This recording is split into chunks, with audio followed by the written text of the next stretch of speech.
लोकसभेच्या निकालानंतर मोदी सरकारच्या तिसऱ्या कार्यकाळातील बजेट सादर झालं आणि या बजेटमधून करदात्यांना मोठी आशा होती। यावेळी सरकारनं नव्या कर रचनेत बदल केला। गेल्या वर्षी जी 7 लाखांपर्यंतची करमाफी देण्यात आली होती ती रद्द झाली। पाहूया इन्कम टॅक्सवरचा हा स्पेशल रिपोर्ट। आता 7 लाखापर्यंतचं उत्पन्न करमुक्त नाही, फक्त 3 लाखाचंच उत्पन्न टॅक्स फ्री। 3 ते 7 लाखापर्यंतच्या उत्पन्नासाठी नवा टॅक्स स्लॅब।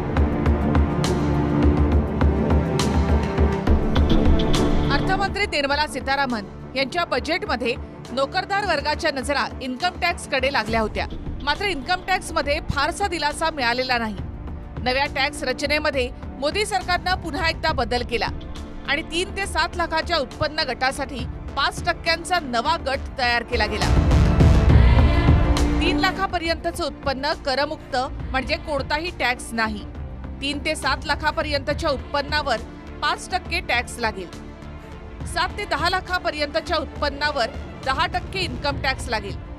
10 ते 12 लाखापर्यंतच्या उत्पन्नावर 15%, 12 ते 15 लाखांचं उत्पन्न असल्यास 20% आयकर द्यावा लागेल, तर 15 लाखांच्या वरच्या उत्पन्नावर 30% इन्कम टॅक्स द्यावा लागेल। स्लॅबमध्ये सुद्धा म्हणजे अक्षरशः त्यांना स्वतःला सुद्धा ते मांडताना जीवावर आलं होतं। वार्षिक 14,000 रुपये वगैरे फायदा होईल कुणाला, जी 0 ते 3 0 आहे, मग 5% आहे, मग 10% आहे। हे सगळं सर्वसामान्य माणसांच्या डोक्यावर वरवंटा फिरवण्याचं काम सुरू आहे। इन्कम टॅक्समध्ये मोठ्या प्रमाणात जो मध्यमवर्गीय आहे त्याला फायदा होणार आहे। जवळपास मध्यमवर्गीय परिवाराची 17,500 रुपयाची वार्षिक बचत ही नवीन इन्कम टॅक्सचे जे काही तरतुदी केलेल्या आहेत त्या तरतुदींमुळे होणार आहे। आता उदाहरणासह नवी टॅक्स प्रणाली समजून घेऊया। जर समजा तुमचा पगार 50,000 असेल, म्हणजेच वर्षाला उत्पन्न आहे 6 लाख रुपये। 3 लाखापर्यंतचं उत्पन्न माफ असल्यामुळे ही रक्कम वजा होईल, म्हणजेच पुढचे 3 लाख उत्पन्न राहतं, त्यातून पुन्हा स्टँडर्ड डिडक्शनची रक्कम म्हणजे 75,000 वजा होती आणि त्यातून टॅक्सेबल इन्कम जे आहे ते आहे 2,25,000। आता यावर 5% म्हणजे 11,250 रुपये टॅक्स तुम्हाला द्यावा लागेल। सामान्य जनतेला तर परवडणारी गोष्ट नाहीये। 30%चा स्लॅब म्हणजे 15 लाखाच्या वरती माझं जर उत्पन्न गेलं तर मला सरळ माझ्या उत्पन्नामधला 30% पार्ट हा सरकारला द्यायचा आहे। तर आम्ही सामान्य जनतेला हे लाडका भाऊ स्कीम, लाडकी बहीण स्कीम आणून आम्हाला 1,500 रुपये देत आहेत आणि एक प्रकारे टॅक्समधून आमच्याकडून तो रिटर्न घेत आहेत। 3 लाखाच्या पुढे टॅक्स भरणं, आमचं इन्कम जर 3 लाख असेल तर मंथली किती येईल? आणि तुम्हीच खूप वाढलेला आहे इंधन भाव, हे ते भरपूर खूप वाढलेला आहे, तर त्याच्यात टॅक्स पण द्यायचं म्हणलं चुकीचं आहे सर। 3 लाखाच्या वरती 5% जर टॅक्स लागत असेल तर तो भरणं शक्य, तो महिना शक्य होणारच नाहीये।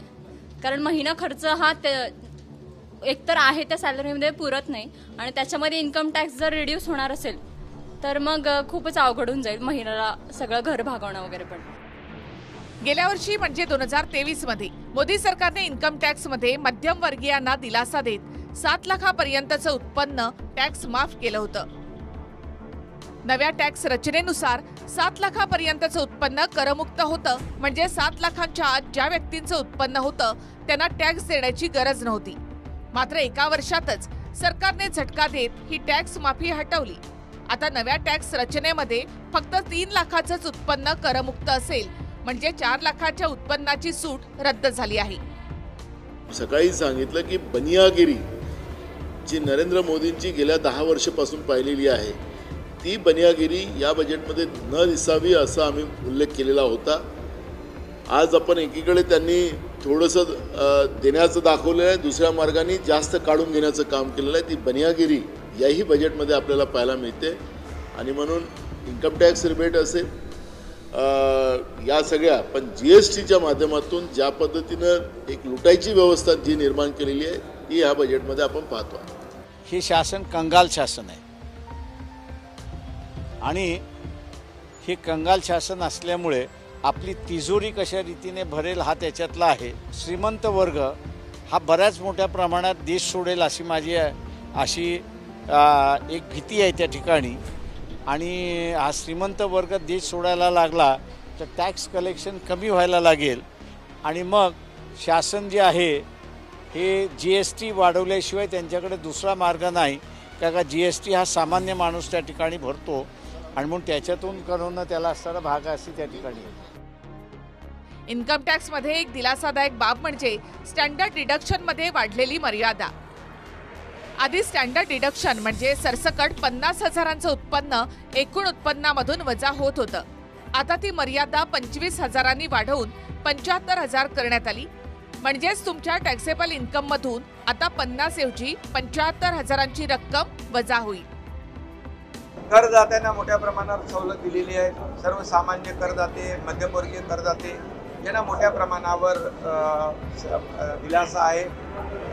जे 50,000चं डिडक्शनचं 75,000चा त्याला स्लॅब 75,000 मर्यादा वाढवली आहे.